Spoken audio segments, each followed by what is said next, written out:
Back to Beena's learning class. 8ാം ക്ലാസ്സിലെ Christmas പരീക്ഷയുടെ അല്ലെങ്കിൽ സെക്കൻഡ് ടൈം എക്സാമിൻ്റെ 1 മാർക്കിൻ്റെ ഫിസിക്സിൻ്റെ കുറേ ക്വസ്റ്റ്യൻ ആൻസറുകളാണ് നിങ്ങളെ കേട്ടോ. 1 മാർക്കിൻ്റെ എന്ന് വെച്ച് കഴിഞ്ഞാൽ ഇതൊന്ന് നിങ്ങളിപ്പോൾ തന്നെ അങ്ങ് പഠിച്ചു പോകും, പിന്നത്തേക്കൊന്നും മാറ്റി വെച്ചേക്കണ്ട. കാരണം ഇപ്പോഴേ ഒന്ന് 1 മാർക്കിൻ്റെ ആകുമ്പോൾ ഒന്ന് മനസ്സിലാക്കി വെക്കുക എന്നുള്ളതാണ് കേട്ടോ. അത് വൃത്തിയായിട്ടും ഒരു ബുക്കിനകത്തോട്ട് എഴുതി ഇപ്പം തന്നെ ഇരുന്നങ്ങ് പഠിക്കും. നിങ്ങളെ ഇനിയും വളരെ കുറച്ച് ദിവസങ്ങളേ ഉള്ളൂ. അതുകൊണ്ട് ഫിസിക്സാണ്, നമ്മൾ കെമിസ്ട്രിയുടെയും ബയോളജിയുടെയും എല്ലാം ഓരോ മാർക്കിൻ്റെ ഇട്ടിട്ടുണ്ട് കേട്ടോ. നിങ്ങൾ നോക്കിയായിരുന്നോ? നമ്മുടെ ചാനലിൽ കിടപ്പുണ്ട്. എല്ലാ പാഠത്തിൻ്റെയും നോട്ടും അപ്ലോഡ് ചെയ്തിട്ടുണ്ട് കേട്ടോ. നിങ്ങളത് കയറി എടുത്ത് കാണണേ. നിങ്ങൾ ഇത് 1 മാർക്കിൻ്റെ ക്വസ്റ്റ്യൻ ആണ് കേട്ടോ. അപ്പം നമുക്ക് 50 ക്വസ്റ്റ്യൻ ആൻസറാണ് ഞാൻ ഇതിനകത്ത് എഴുതിയേക്കുന്നത്. നമുക്ക് എളുപ്പം നോക്കാം. An example for natural magnet. എന്താണ്? സ്ഥിരകാന്തത്തിന് ഉദാഹരണം പറയാം. സ്ഥിരകാന്തത്തിന് ഉദാഹരണം നാച്ചുറൽ മാഗ്നറ്റിന് എക്സാമ്പിളാണ് ലോഡ് സ്റ്റോൺ. നിങ്ങൾ അതിൻ്റെ സ്പെല്ലിംഗ് ആണ്, മലയാളവും ഉണ്ട് ഇംഗ്ലീഷും ഉണ്ട്. അതുകൊണ്ട് സ്പെല്ലിംഗ് കറക്റ്റായിട്ട് പഠിക്കണം കേട്ടോ. ലോഡ് സ്റ്റോൺ ആണ്. വാട്ട് ഈസ് പെർമിയബിലിറ്റി എന്നാൽ എന്താണ്? പെർമിയബിലിറ്റി എന്നാൽ എന്താണ്? Permeability is the ability of a substance to pass the magnetic field lines through it കേട്ടോ. Permeability is the ability of a substance to pass the magnetic field lines through it. അതായത് നമ്മുടെ കാന്തത്തിൻ്റെ പാഠം ഉണ്ടല്ലോ, ഞാൻ ആ പാഠത്തിൻ്റെ ഇട്ടിട്ടില്ല. നിങ്ങൾ ഇതിനകത്ത് കുറേ ക്വസ്റ്റ്യൻ ആൻസർ ആഡ് ചെയ്തിട്ടുണ്ട്. അപ്പോൾ നിങ്ങൾക്ക് ആ ചാപ്റ്ററിൻ്റെ നോട്ട് വേണമെന്നുണ്ടെങ്കിൽ ഒന്ന് കമൻറ്റ് പറയണേ, ഞാൻ ഇടാം കേട്ടോ. മാഗ്നറ്റിൻ്റെ പാഠം ഞാൻ ഇട്ടിട്ടില്ല, കുറച്ച് ക്വസ്റ്റ്യൻ ആൻസർ ഇതിനകത്ത് ആഡ് ചെയ്തിട്ടുണ്ട് കേട്ടോ. അപ്പം നോട്ട് വേണമെന്നുള്ളവരൊന്ന് കമൻറ്റ് പറയണേ. പെർമിയബിലിറ്റി എന്ന് വെച്ച് കഴിഞ്ഞാൽ കാന്തിക മണ്ഡല രേഖകളെ ഉള്ളിലേക്ക് കടത്തിവിടാനുള്ള കഴിവാണ്. അതിൻ്റെ അകത്തോട്ട് ഉള്ളിലോട്ട് കടത്തിവിടാനുള്ള കഴിവിനെയാണ് പെർമിയബിലിറ്റി എന്ന് പറയുന്നത്. What is magnetic induction? എന്താണ് കാന്തിക പ്രേരണം? നമ്മൾ ഈ കാന്തത്തെ ബേസ് ചെയ്ത് ഒരുപാട് ക്വസ്റ്റ്യൻ ആൻസർ ഉണ്ട് കേട്ടോ. മാഗ്നറ്റിക് ഇത് അങ്ങോട്ട് പോകുമ്പോൾ അറിയാം, ഒത്തിരി ക്വസ്റ്റ്യൻ ആൻസർ ഉണ്ട്.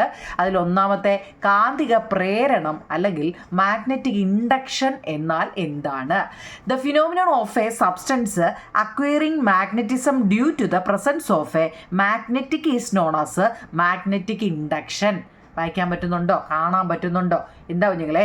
കാന്തത്തിൻ്റെ സ്വാധീനം മൂലം, കാന്തം എന്താണെന്ന് അറിയാമേ, ഈ കാന്തത്തിൻ്റെ സ്വാധീനം മൂലം ഒരു കാന്തിക വസ്തുവിന് കാന്തശക്തി ലഭിക്കുന്ന പ്രതിഭാസമാണ് കാന്തിക പ്രേരണം എന്ന് പറയുന്നത്. നമ്മൾ പെർമിയബിലിറ്റി പഠിച്ച എന്താണ്? കാന്തിക മണ്ഡല രേഖകളെ ഉള്ളിലോട്ട് കടത്തിവിടാനുള്ള അതിൻ്റെ കഴിവിനെയാണ് പെർമിയബിലിറ്റി എന്ന് പറഞ്ഞത്. കാന്തത്തിൻ്റെ സ്വാധീനം മൂലം ഒരു കാന്തിക വസ്തുവിന് കാന്തശക്തി ലഭിക്കുന്ന പ്രതിഭാസമാണ് കാന്തിക പ്രേരണം അല്ലെങ്കിൽ മാഗ്നറ്റിക് ഇൻഡക്ഷൻ എന്ന് പറയുന്നത്. ഇതൊക്കെ ഓരോ മാർക്കിൻ്റെ ഓരോ വരിയേ ഉള്ളൂ കേട്ടോ, ഒറ്റ വരി. അടുത്തത്, the main particles found in the nucleus of an atom. ഒരു ആറ്റത്തിൻ്റെ ന്യൂക്ലിയസിൽ കാണപ്പെടുന്ന, നമ്മൾ ആ പാഠം എടുത്തപ്പോൾ ഇതെല്ലാം വിശദമായിട്ട് പറഞ്ഞതാണ്. എല്ലാ ചാപ്റ്ററിൻ്റെയും ഫുൾ നോട്ടെന്നും പറഞ്ഞ് കിടപ്പുണ്ടോ നിങ്ങൾ കേട്ടോ. പാർട്ടായിട്ടാണ് നമ്മൾ ആദ്യമേ ഇടുന്നത്, പാർട്ട് 1 പാർട്ട് 2 എന്ന്.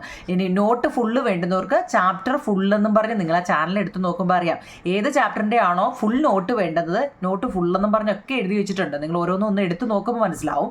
അപ്പോൾ ഒരാറ്റത്തിൻ്റെ ന്യൂക്ലിയസിൽ കാണപ്പെടുന്ന മുഖ്യ കണങ്ങളാണ് പ്രോട്ടോണുകളും ന്യൂട്രോണുകളും. സ്പെല്ലിംഗ് പഠിക്കണേ. പ്രോട്ടോണുകളും ന്യൂട്രോണുകളും. പ്രഷർ എന്നാൽ എന്താണ്? അടുത്ത എന്താ നിങ്ങളെ? പ്രഷർ, മർദ്ദം എന്നാൽ എന്താണ്? ഇതൊക്കെ 1 മാർക്കിൻ്റെ കേട്ടോ. Pressure is the force acting normally per unit area. Unit പരപ്പളവിൽ ലംബമായി അനുഭവപ്പെടുന്ന ബലമാണ് മർദ്ദം അല്ലെങ്കിൽ പ്രഷർ എന്ന് പറയുന്നത്. Pressure is the force acting normally per unit area. Unit പരപ്പളവിൽ ലംബമായി അനുഭവപ്പെടുന്ന ബലത്തിനെയാണ് മർദ്ദം എന്ന് പറയുന്നത്. അപ്പോൾ ഈ 4 നല്ലപോലെ അറിയണേ. നമ്മൾ എന്തൊക്കെ പഠിച്ചു? നാച്ചുറൽ മാഗ്നറ്റിന് ഒരു എക്സാമ്പിൾ പറയാ. പെർമിയബിലിറ്റി എന്താണ്? മാഗ്നറ്റിക് ഇൻഡക്ഷൻ എന്താണ്? അല്ലേ? ഈ ന്യൂക്ലിയസിനകത്തിൽ കാണപ്പെടുന്ന 2 കണങ്ങളാണ് പ്രോട്ടോണും ന്യൂട്രോണും. പ്രഷർ എന്നാൽ എന്ത്? ഇത് ഇത്രയാണ് നമ്മൾ 5 പഠിച്ചത് കേട്ടോ. ഓരോന്നും ഇപ്പം തന്നെ അങ്ങ് പഠിച്ചു പോകും, പിന്നത്തേക്ക് മാറ്റണ്ട. പ്രഷർ കാണുന്നുള്ള ഇക്വേഷൻ എന്താവും നിങ്ങളെ? പ്രഷർ എന്താണ്? ത്രസ്റ്റ് ആണ് കേട്ടോ. TH thrust. പ്രഷർ കാണുന്ന ഇക്വേഷൻ ട്രസ്റ്റ് ബൈ ഏരിയ എന്ന് വെച്ചാൽ, ട്രസ്റ്റ് എന്ന് വെച്ചാൽ വ്യാപക മർദ്ദം അല്ലേ? വ്യാപക മർദ്ദം ബൈ പരപ്പളവ് ഏരിയ. പി എന്ന് വെച്ചാൽ പ്രഷറാണ് കേട്ടോ. ഇതിൻ്റെ കണക്കുണ്ട്. പി എന്ന് വെച്ചാൽ പ്രഷർ മർദ്ദം, ത്രസ്റ്റ് എന്ന് വെച്ചാൽ വ്യാപക മർദ്ദം, ഏരിയ എന്ന് വെച്ചാൽ പരപ്പളവ് കേട്ടോ. ഇത് തിരിഞ്ഞു പോകല്ലേ കേട്ടോ. ഇതിൻ്റെ കണക്കുണ്ട് കേട്ടോ നമ്മുടെ ടെസ്റ്റിൽ. മർദ്ദത്തിൻ്റെ SI യൂണിറ്റ് എന്താണ്? മർദ്ദത്തിൻ്റെ SI യൂണിറ്റ് ഓഫ് പ്രഷർ എന്താവും നിങ്ങളെ പാസ്കൽ എന്നാണ് കേട്ടോ. പാസ്കൽ ഒരു പാസ്കൽ എന്ന് വെച്ച് കഴിഞ്ഞാൽ 1 ന്യൂട്ടൺ പെർ മീറ്റർ സ്ക്വയർ ആണ് കേട്ടോ. ന്യൂട്ടൺ ഇങ്ങനെ വരയ്ക്കുന്നതിനുണ്ട് പെർ മീറ്റർ സ്ക്വയർ. ഈ ഒരു വരയ്ക്ക് എന്താ നിങ്ങളെ ന്യൂട്ടൺ പെർ മീറ്റർ സ്ക്വയർ കേട്ടോ. 1 പാസ്കൽ എന്ന് വെച്ചാൽ എന്താണ്? ചിലപ്പോൾ അത് ഒരു മാർക്കിന് ചോദിക്കാം. When thrust remains constant, the pressure is dash proportional to the surface area. അതായത് നമ്മുടെ ഈ ത്രസ്റ്റ് എന്ന് വെച്ചാൽ ഓർത്തോണേ, ത്രസ്റ്റ് എന്ന് വെച്ചാൽ വ്യാപക മർദ്ദം എന്നാണ്. ഇത്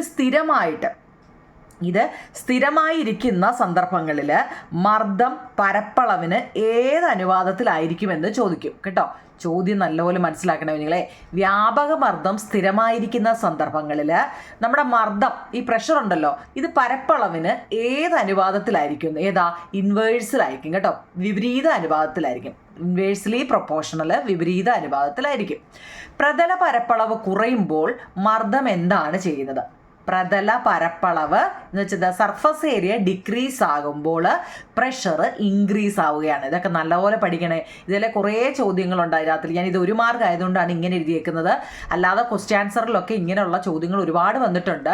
നിങ്ങൾ എപ്പോഴും ഓർത്തോണം, സർഫസ് ഏരിയ ഡിക്രീസ് ആകുമ്പോൾ പ്രഷർ ഇൻക്രീസ് ആവുകയാണ് ചെയ്തതെന്ന് കേട്ടോ. പ്രതല പരപ്പളവ് കുറയുമ്പോൾ മർദ്ദം കൂടുന്നു. അടുത്ത 10ാമത്തെ ചോദ്യം, എന്താണ് ത്രസ്റ്റ്? നമ്മളിപ്പോൾ മുമ്പ് പറഞ്ഞല്ലോ, പ്രഷറിൻ്റെ ഇക്വേഷൻ എന്ന് വെച്ചാൽ ത്രസ്റ്റ് ബൈ ഏരിയ ആണ് അല്ലേ. പ്രഷർ മർദ്ദം കാണുന്നുള്ള ഇക്വേഷൻ വ്യാപക മർദ്ദം ബൈ പരപ്പളവാന്ന് പറഞ്ഞല്ലോ. എന്തോ നിങ്ങൾ ഈ ത്രസ്റ്റ് എന്ന് വെച്ചാൽ വ്യാപക മർദ്ദം എന്ന് വെച്ചാൽ എന്താണ്? The normal force exerted by a liquid is called thrust. ഒറ്റ വരിയേ ഉള്ളൂ. The normal force exerted by a liquid is called thrust. അതായത് ഒരു ദ്രാവകം ലംബമായി പ്രയോഗിക്കുന്ന ബലമാണ് അതിൻ്റെ വ്യാപക മർദ്ദം. കണ്ടോ, ഒറ്റ വരിയേ ഉള്ളൂ. എല്ലാം ഓരോ വരിയേ ഉള്ളൂ. അതുകൊണ്ടാണ് ഒരു മാർഗം എന്ന് പറഞ്ഞു കേട്ടോ. ലിക്വിഡ് പ്രഷർ എന്ന് വെച്ചാൽ എന്താണ്? Liquid pressure, the thrust that A liquid exerted per unit area. The thrust that a liquid exert per unit area is called liquid pressure. ദ്രാവക മർദ്ദവും വ്യാപക മർദ്ദവുമാണ് കേട്ടോ. ചിലപ്പോൾ ഇത് തമ്മിലുള്ള വ്യത്യാസം ചോദിക്കാം അല്ലേ. വ്യാപക മർദ്ദം എന്ന് വെച്ച് കഴിഞ്ഞാൽ ഒരു ദ്രാവകം ലംബമായിട്ട് പ്രയോഗിക്കുന്ന ബലമാണ്. എന്നാൽ ഒരു ദ്രാവകം യൂണിറ്റ് പരപ്പളവിൽ പ്രയോഗിക്കുന്നതാണെങ്കിൽ അത് ദ്രാവക മർദ്ദമാണ്. തമ്മിലുള്ള വ്യത്യാസം കണ്ടോ? ലംബമായിട്ടാണെങ്കിൽ അത് വ്യാപക മർദ്ദം അല്ലെങ്കിൽ ത്രസ്റ്റാണ്. എന്നാൽ 1 യൂണിറ്റ് പരപ്പളവിൽ പ്രയോഗിക്കുന്നതാണെങ്കിൽ അതെന്താ? ദ്രാവക മർദ്ദമാണ്. തിരിഞ്ഞു പോവല്ലേ കേട്ടോ. 11 അടുത്ത 12ാമത്തെ അതായത് ക്വസ്റ്റ്യൻ നമ്പർ അല്ലേ 12 പോട്ടെ 12 കേട്ടോ. ഓക്കെ, ദ്രാവക മർദ്ദത്തെ സ്വാധീനിക്കുന്ന ഘടകങ്ങൾ ഏതെല്ലാം? What are the factors that affect liquid pressure? ദ്രാവക മർദ്ദത്തെക്കുറിച്ച് നമ്മളിപ്പോൾ പഠിച്ചല്ലോ അല്ലേ. ദ്രാവക മർദ്ദം, ലിക്വിഡ് പ്രഷർ. ഈ ലിക്വിഡ് പ്രഷറിനെ സ്വാധീനിക്കുന്ന ഘടകങ്ങളാണ് height of the liquid column, density of the ലിക്വിഡും. ഡെൻസിറ്റി അല്ല, ഡെൻസിറ്റി ഓഫ് ദി ലിക്വിഡും. ദ്രാവക രൂപത്തിലുള്ള ഉയരം, രൂപം അല്ല കേട്ടോ, രൂപത്തിൽ നിന്ന് തന്നെയാണ്. ദ്രാവക രൂപത്തിൻ്റെ ഉയരവും ദ്രാവകത്തിൻ്റെ സാന്ദ്രത, ഡെൻസിറ്റി എന്ന് വെച്ചതാണ് സാന്ദ്രത. ഉയരത്തിനാണ് H കൊടുത്തേക്കുന്നത്, ഡെൻസിറ്റിയുടെയാണ് D കൊടുത്തേക്കുന്നത് കേട്ടോ. ആ ചോദ്യം വളരെ ഇമ്പോർട്ടൻ്റ് ആണ്. ദ്രാവക മർദ്ദത്തെ സ്വാധീനിക്കുന്ന ഘടകങ്ങൾ ഏതെല്ലാം? What are the factors that affected liquid pressure? Height of the liquid column, density of the liquid. ദ്രാവക മർദ്ദം അളക്കുന്നതിനുള്ള ഉപകരണം എന്താണ്? The instrument used to measure liquid pressure is called manometer എന്നാണ് കേട്ടോ. മർദ്ദ മാപിനി. ഞാൻ കഴിഞ്ഞ പ്രാവശ്യത്തിൽ ഫസ്റ്റിലെ മോണോമീറ്റർ എന്നാണ് നിങ്ങൾ എഴുതിയത്. പിന്നെ ഞാൻ തിരുത്തിയായിരുന്നു, മാനോമീറ്റർ എന്നാണ് കേട്ടോ. ദ്രാവക മർദ്ദം, ലിക്വിഡ് പ്രഷർ അളക്കുന്നതിനുള്ള ഉപകരണം മാനോമീറ്റർ ആണ്. തിരിഞ്ഞു പോവല്ലേ, എല്ലാം ഒരു മാർക്കിൻ്റെയാ. ദ്രാവകത്തിൻ്റെ ആഴം, സാന്ദ്രത എന്നിവ കൂടുംതോറും, ദ്രാവകത്തിൻ്റെ ആഴം, സാന്ദ്രത എന്നിവ കൂടുംതോറും മർദ്ദം എന്ത് ചെയ്യുന്നു? മർദ്ദം കുറയുകയാണ്. ദ്രാവകത്തിൻ്റെ ആഴം, സാന്ദ്രത എന്നിവ കൂടുംതോറും മർദ്ദം എന്ത് ചെയ്യുന്നു? കൂടുന്നു. As the depth and density of the liquid increase, the pressure എന്താണ്? ഇൻക്രീസ് ആണ് കേട്ടോ. ഓരോന്നും കൂടുന്നതും കുറയുന്നതും ഒക്കെ നോക്കിക്കോണേ. ദ്രാവകത്തിൻ്റെ ആഴം, സാന്ദ്രത എന്നിവ കൂടുന്തോറും മർദ്ദം കൂടുന്നു. As the depth and density of the liquid increase ആകുമ്പോൾ പ്രഷറും ഇൻക്രീസ് ആവും. ഇനി എന്താണ് ഗ്യാസ് പ്രഷർ? ഗ്യാസ് പ്രഷർ എന്ന് വെച്ചാൽ എന്താ? വാതകമർദ്ദം എന്നാൽ എന്താണ്? Gas pressure. The force exerted by a gas normally on a The force exerted by a gas normally on a unit area is a gas pressure. Unit പരപ്പളവിൽ ഒരു വാതകം ലംബമായി പ്രയോഗിക്കുന്ന ബലമാണ് വാതകമർദ്ദം എന്ന് പറയുന്നത്. ഗ്യാസ് പ്രഷർ എന്നാൽ എന്താണ്? യൂണിറ്റ് പരപ്പളവിൽ ഒരു വാതകം, ഒരു ഗ്യാസ്, ഏതെങ്കിലും ഒരു ഗ്യാസ് ലംബമായി പ്രയോഗിക്കുന്ന, നേരത്തെ ഒരു ലംബം നമ്മൾ പഠിച്ചു, ഏതാ ലംബമായിട്ട് പ്രയോഗിക്കുന്ന ബലം? ഏതാ നിങ്ങളെ? ത്രസ്റ്റ് അല്ലേ? ഒരു ദ്രാവകം ലംബമായിട്ട് പ്രയോഗിക്കുകയാണെങ്കിൽ അതിനെ നമ്മൾ ത്രസ്റ്റ് എന്ന് പറഞ്ഞത് കേട്ടോ. ഒരു ദ്രാവകം ലംബമായിട്ട് പ്രയോഗിക്കുന്ന ബലമാണ് വ്യാപകമർദ്ദം അല്ലെങ്കിൽ ത്രസ്റ്റ് എന്ന് പറയുന്നത് കേട്ടോ. ദ്രാവകമാണ്. എന്നാൽ ഒരു വാതകം ലംബമായി പ്രയോഗിക്കുന്ന ബലമാണ് വാതകമർദ്ദം കേട്ടോ. ഗ്യാസ് പ്രഷർ രണ്ടും എളുപ്പമല്ലേ കേട്ടോ. മനസ്സിലാക്കി പഠിക്കണമെങ്കിൽ ഈ ക്വസ്റ്റ്യൻ ആൻസർ ഓരോ അതായത് നിങ്ങൾ ആ 10ാമത്തെ ത്രസ്റ്റ് എന്നുള്ള ക്വസ്റ്റ്യൻ ആൻസർ നോക്കിയേ, 14ാമത്തെ നോക്കിയേ കേട്ടോ. അതായത് കണികകളുടെ എണ്ണം കൂടുന്നതിനനുസരിച്ച് എന്താ? അതിൻ്റെ മർദ്ദവും വർദ്ധിക്കും അല്ലേ? As the number of particles increase ആകുമ്പോൾ അവിടുത്തെ പ്രഷറും എന്താണ്? ഇൻക്രീസ് ആവുകയാണ്. വ്യാപ്തം കൂടുന്നതിനനുസരിച്ച് മർദ്ദം എന്ത് ചെയ്യുന്നു? ഇതെല്ലാം ക്വസ്റ്റ്യൻ ആൻസറുമായിട്ട് ബന്ധപ്പെട്ടതാട്ടോ. നമുക്ക് ഈ ക്വസ്റ്റ്യൻ ആൻസറിൽ തരും. വ്യാപ്തം അപ്പോൾ കൂടുകയാണെങ്കിൽ എന്തായിരിക്കും? എന്തോത്തിൻ്റെ ആ വ്യാപ്തം എന്ന് വെച്ചാൽ എന്താ? നിങ്ങളെ ഉള്ളിലുള്ള അല്ലേ? ഉള്ളിൽ ഇപ്പം നമ്മളൊരു ഗ്ലാസ്സിൽ കുറേ വെള്ളം ഒഴിച്ച് വെക്കുകയാണെങ്കിൽ അതിനകത്തെ കാര്യങ്ങളാണ് ഈ വ്യാപ്തം കേട്ടോ. നീളവും വീതിയും ഉയരവും കൂടെ ഗുണിക്കുമ്പോഴാണ് നമുക്ക് എന്ത് വരുന്നത്? വ്യാപ്തം കിട്ടുന്നത് അല്ലേ? വ്യാപ്തം കൂടുന്നതിനനുസരിച്ച് മർദ്ദം എന്തായിരിക്കും? കുറയുകയായിരിക്കും കേട്ടോ. As the volume increase pressure will decrease. നമ്മളിപ്പോൾ കുറേ പഠിച്ചു, കൂടുന്നതും കുറയുന്നതും അത് മനസ്സിലാക്കി വേണം പഠിക്കാൻ കേട്ടോ. അല്ലാതെ ചുമ്മാതെ എന്തൊക്കെയോ കൂടി കുറഞ്ഞു എന്നല്ല, ഓരോന്നും മനസ്സിലാക്കി വേണം. അടുത്തത് താപനില കൂടുമ്പോൾ, താപത്തിൻ്റെ നില, ടെമ്പറേച്ചർ ഇൻക്രീസ് ആകുമ്പോൾ പ്രഷർ എന്തായിരിക്കും ചെയ്യുന്നത്? ടെമ്പറേച്ചർ ഇൻക്രീസ് ആകുമ്പോൾ പ്രഷറും ഇൻക്രീസ് ആവുകയാണ് കേട്ടോ. താപനില കൂടുമ്പോൾ മർദ്ദവും കൂടും കേട്ടോ. ഇതൊക്കെ നല്ലപോലെ എന്തെങ്കിലുമൊക്കെ ക്ലൂ വെച്ചൊക്കെ അങ്ങ് പഠിച്ചോണം കേട്ടോ. അടുത്തത് atmospheric pressure at sea level is known as. സമുദ്രനിരപ്പിലെ അന്തരീക്ഷ മർദ്ദം. നമ്മുടെ സമുദ്രനിരപ്പിലെ അന്തരീക്ഷ മർദ്ദം ഏത് പേരിലാവും നിങ്ങളെ അറിയപ്പെടുന്നത്? പ്രമാണ അന്തരീക്ഷമർദ്ദം അല്ലെങ്കിൽ സ്റ്റാൻഡേർഡ് അറ്റ്മോസ്ഫിയറിക് പ്രഷർ എന്നാണ് അറിയപ്പെടുന്നത് കേട്ടോ. Atmospheric pressure. ഇനി അന്തരീക്ഷ മർദ്ദം അളക്കുന്നതിനുള്ള ഉപകരണം എന്താ? നമ്മൾ കുഞ്ഞിലെ അല്ലേ 4ാം ക്ലാസ്സും ഒക്കെ മുതലേ പഠിക്കുന്നതാണ്. അന്തരീക്ഷത്തിൻ്റെ മർദ്ദം അളക്കുന്നതിന് ഉപകരണം ബാരോമീറ്റർ ആണ് കേട്ടോ. Which instrument is used to measure atmospheric pressure is barometer ആണ് കേട്ടോ. Barometer. Why can object attract each other when rubbed? നമ്മൾ 1ാമത്തെ പാഠത്തിലൊക്കെ കുറേ പഠിച്ചല്ലേ, മുടിക്കകത്തിൽ പേന വെച്ച് ഉരസുന്നത്, പേപ്പറിൽ ഉരസുന്നത് അല്ലേ, ഡ്രൈ ആയിട്ട് കിടക്കുന്ന മുടിയിലൊക്കെ ഉരസുന്നത്, ഒത്തിരി നമ്മൾ ഉരസൽ പഠിച്ചതാണ് അല്ലേ. ഇങ്ങനെ ഉരസുമ്പോൾ വസ്തുക്കൾക്ക് പരസ്പരം ആകർഷിക്കാൻ കഴിയുന്നത് എന്തുകൊണ്ടാണ്? ഇപ്പം നമ്മൾ പറഞ്ഞില്ലേ, നല്ലപോലെ ഡ്രൈ ആയിട്ടിരിക്കുന്ന മുടിയിൽ നമ്മൾ നല്ലപോലെ നിങ്ങൾ ബലൂൺ വെച്ച് ഉരച്ച്, ഓർമ്മയുണ്ടോ? അല്ലെങ്കിൽ പേനയുടെ ഇത് വെച്ച് നല്ലപോലെ പ്ലാസ്റ്റിക്കിൻ്റെ പേന കൊണ്ട് ഉരച്ചെന്നൊക്കെ നമ്മൾ കുറേ ഇങ്ങനെ പഠിച്ചതാണ്. ഇത് പരസ്പരം ആകർഷിക്കുന്നതിനുള്ള കാരണം എന്താണ്? The ability of an object to attract each other when rubbed is due to the accumulation of electric charge. എന്തുകൊണ്ടാവും നിങ്ങളെ? അവിടെ വൈദ്യുത ചാർജ് ശേഖരിക്കപ്പെടുന്നത് മൂലമാണ് ഉരസുമ്പോൾ നമുക്ക് വസ്തുക്കൾക്ക് ആകർഷിക്കാൻ കഴിയുന്നത്. അതൊക്കെ ഇമ്പോർട്ടൻ്റ് ആട്ടോ. വൈദ്യുത ചാർജ് ശേഖരിക്കപ്പെടുന്നത് മൂലമാണ് ഉരസുമ്പോൾ വസ്തുക്കൾക്ക് ആകർഷിക്കാൻ കഴിയുന്നത്. എന്താ ഇലക്ട്രിക് ചാർജ് എന്ന് വെച്ചാൽ എന്താണ്? ഇലക്ട്രിക് ചാർജ് എന്താ? Electric charge is the fundamental factor that causes attraction or repulsion between objects. There are 2 type of charge ഉണ്ട്, പോസിറ്റീവ് ആൻഡ് നെഗറ്റീവ്. എന്താണ് ഇലക്ട്രിക് ചാർജ്? ഇംഗ്ലീഷുകാർ ഇതങ്ങ് എഴുതിയെടുക്കണേ. എന്താണ് ഇലക്ട്രിക് ചാർജ് എന്ന് വെച്ച് കഴിഞ്ഞാൽ, അപ്പം 22ാമത്തത്, അതായത് വൈദ്യുത ചാർജുകൾ എന്നാൽ എന്താണ്? വൈദ്യുത ചാർജുകൾ എന്നാൽ എന്താണ്? വസ്തുക്കൾ തമ്മിലുള്ള ആകർഷണ വികർഷണങ്ങൾക്ക് കാരണമാകുന്ന അടിസ്ഥാന ഘടകമാണ് വൈദ്യുത ചാർജ് എന്ന് പറയുന്നത്.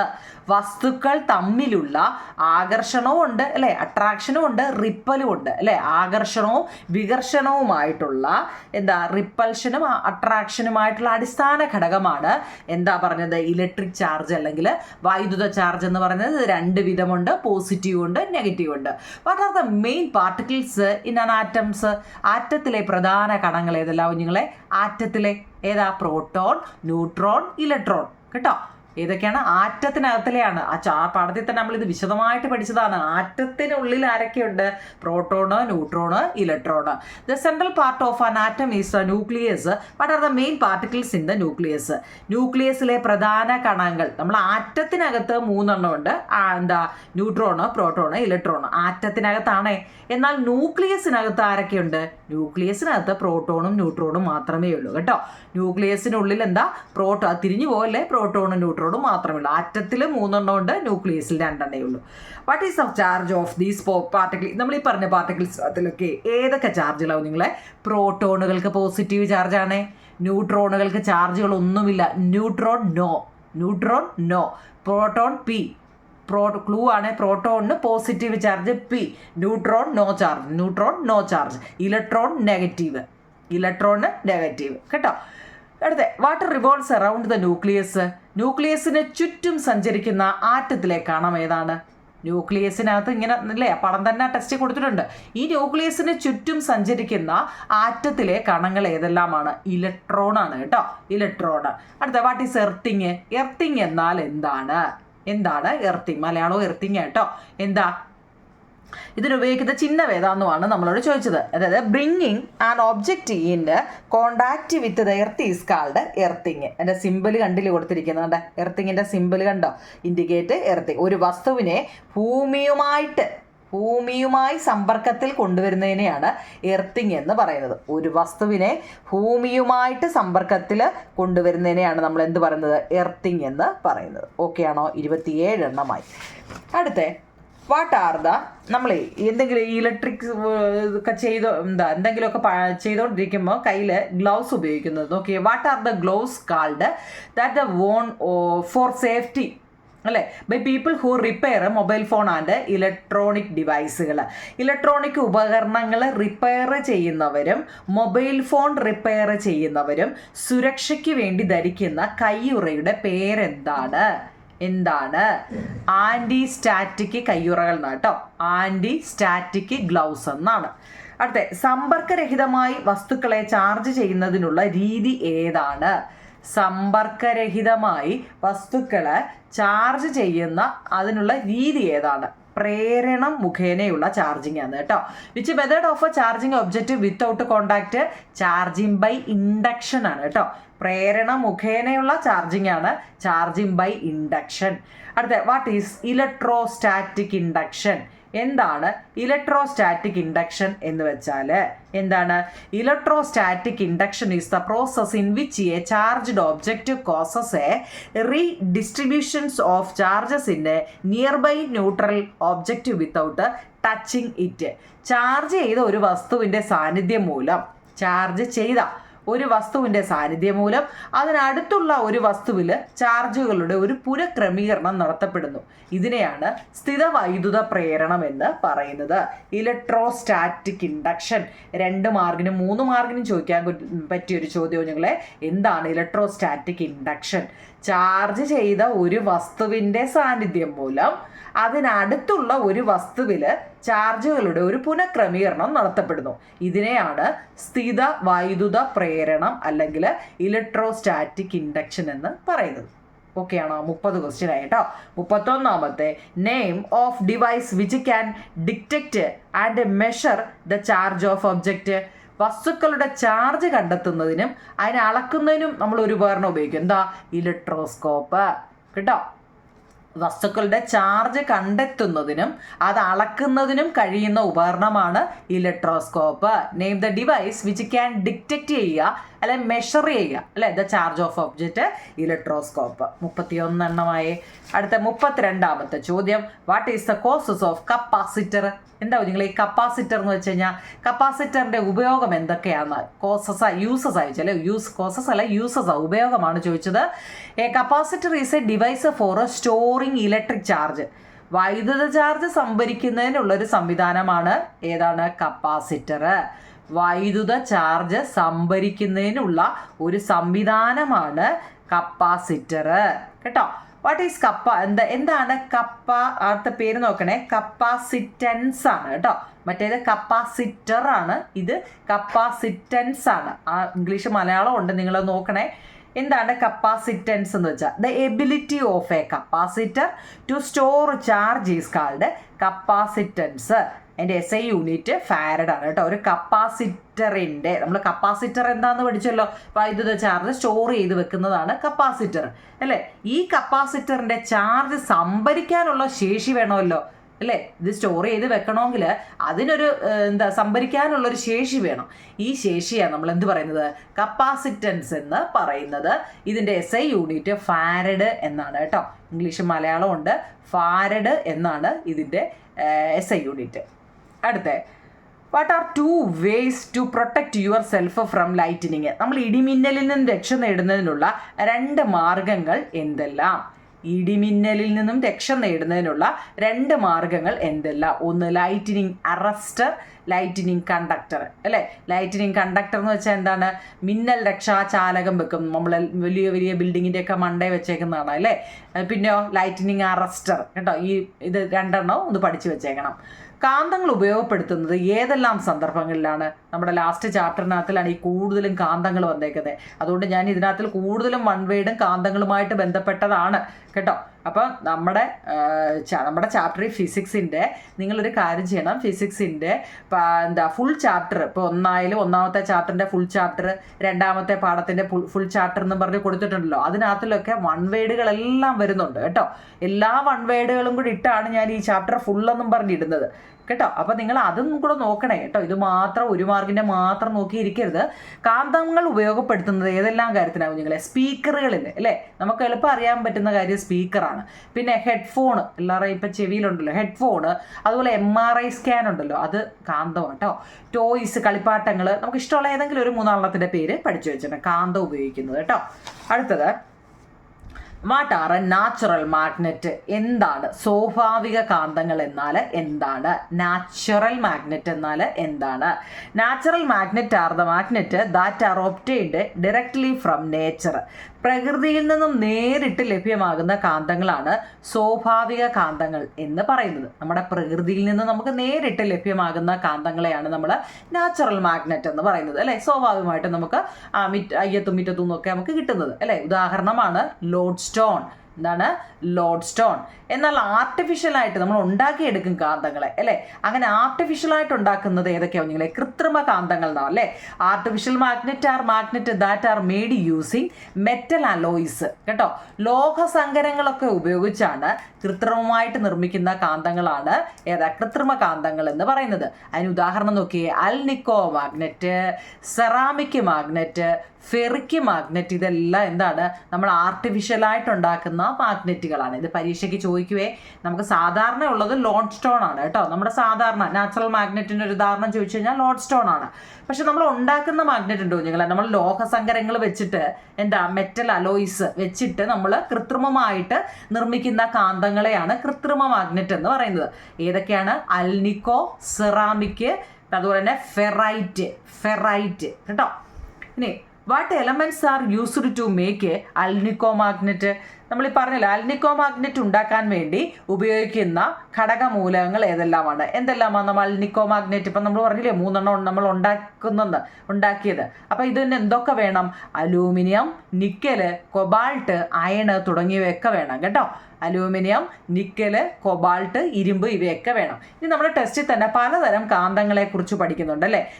നീളമുള്ള കാന്തിക സൂചിയുണ്ട്, റിങ് വട്ടത്തിലുള്ളതുണ്ട്, ബാർ അല്ലേ, ബാറുണ്ട്, ഡിസ്ക് ഉണ്ട്, യു കാന്തമുണ്ട്, വൈദ്യുത കാന്തമുണ്ട്. ഇങ്ങനെ പലതരത്തിലുള്ള കാന്തങ്ങൾ നമ്മുടെ ടെസ്റ്റിൽ തന്നെ കൊടുത്തിട്ടുണ്ട് അല്ലേ. അങ്ങനെയാണെങ്കിൽ ഈ കൃത്രിമ കാന്തങ്ങൾ നിർമ്മിക്കുന്നത് എങ്ങനെയായിരിക്കും നിങ്ങളെ? കൃത്രിമമായിട്ട് കാന്തങ്ങൾ നിർമ്മിക്കുന്നത് എങ്ങനെയായിരിക്കും? How are artificial magnet? ഏതൊക്കെയാ? ഈ ആർട്ടിഫിഷ്യൽ എന്ന് ഉദ്ദേശിച്ച് ഏതൊക്കെയായിരുന്നു നമ്മളിപ്പോൾ പറഞ്ഞതല്ലേ? Alnico magnet, ceramic magnet, ferrite, ഇതെല്ലാം നമ്മൾ ആർട്ടിഫിഷ്യലായിട്ട് ഉണ്ടാക്കുന്ന മാഗ്നറ്റുകളാണ് അല്ലേ? അങ്ങനെ ഈ കൃത്രിമമായി നിർമ്മിക്കുന്നത് എങ്ങനെയായിരിക്കും? നോക്കിയേ, these type of magnet are made by combining iron oxide and carbonate of elements such as barium and ആ പേര് നല്ലപോലെ നോക്കിക്കോണേ, ബേരിയം ആൻഡ് സ്ട്രോൺഷ്യം എന്നാണ് കേട്ടോ. TI ആൻഡ് TM എന്നല്ല, ഷിയം എന്നാണ് വിളിച്ചിരിക്കേണ്ടത് കേട്ടോ. TM അല്ല കുഞ്ഞുങ്ങളെ, ഷിയം കേട്ടോ. ഇരുമ്പ് ഓക്സൈഡും ബേരിയം അല്ലെങ്കിൽ സ്ട്രോൺഷ്യം പോലുള്ള മൂലകങ്ങളുടെ കാർബണേറ്റുകളും ചേർന്നാണ് ഇത്തരത്തിലുള്ള കാന്തങ്ങൾ നമ്മൾ ആർട്ടിഫിഷ്യലായിട്ട് ഉണ്ടാക്കുമെന്ന് പറഞ്ഞില്ലേ? അൽനിക്കോയും സെറാമിക്കും ഫെറൈറ്റും ഒക്കെ നമ്മൾ ആർട്ടിഫിഷ്യലായിട്ട് ഉണ്ടാക്കുന്നതാണ്. അപ്പോൾ ഇങ്ങനെയൊക്കെ ഉണ്ടാക്കണമെങ്കിൽ നമ്മൾ അത് എങ്ങനെയായിരിക്കും? ഇരുമ്പ് ഓക്സൈഡും ബേരിയം അല്ലെങ്കിൽ സ്ട്രോൺഷ്യം പോലുള്ള മൂലകങ്ങളുടെ കാർബണേറ്റുകളും ചേർന്നാണ് ഇത്തരത്തിലുള്ള കാന്തങ്ങൾ നിർമ്മിക്കുന്നത്. അടുത്ത മാഗ്നറ്റിക് ഹാസ് ഒരു മാഗ്നറ്റിൽ എത്ര പോൾസ് ഉണ്ടോ നിങ്ങൾ? 2 അല്ലേ? നോർത്ത് പോളും സൗത്ത് പോളും.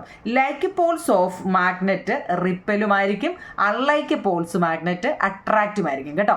കാന്തത്തിന്റെ സജാതീയ ധ്രുവങ്ങൾ പരസ്പരം വികർഷിക്കുന്നു, കാന്തത്തിന്റെ വിജാതീയ ധ്രുവങ്ങൾ പരസ്പരം ആകർഷിക്കുന്നു.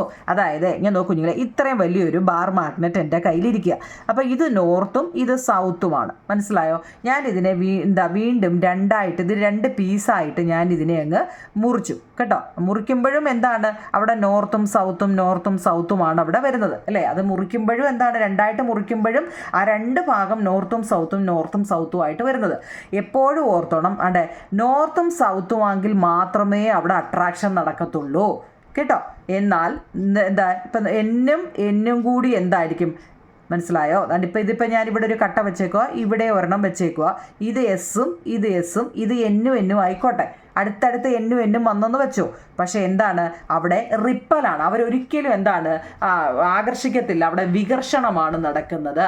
അതുപോലെ എസ്സും വന്നാലും എന്തായിരിക്കും അവിടെ റിപ്പലായിരിക്കും, വികർഷണമാണ് നടക്കുന്നത്.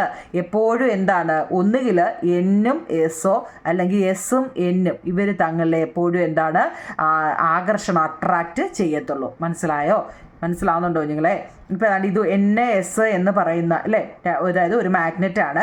ഇതിനെ ആകർഷിക്കണമെങ്കിൽ ഇവിടെ ആര് വെക്കണം? ഇവിടെ ഏത് മാഗ്നറ്റ് ആയിരിക്കും ഈ വശം വെക്കേണ്ടത്?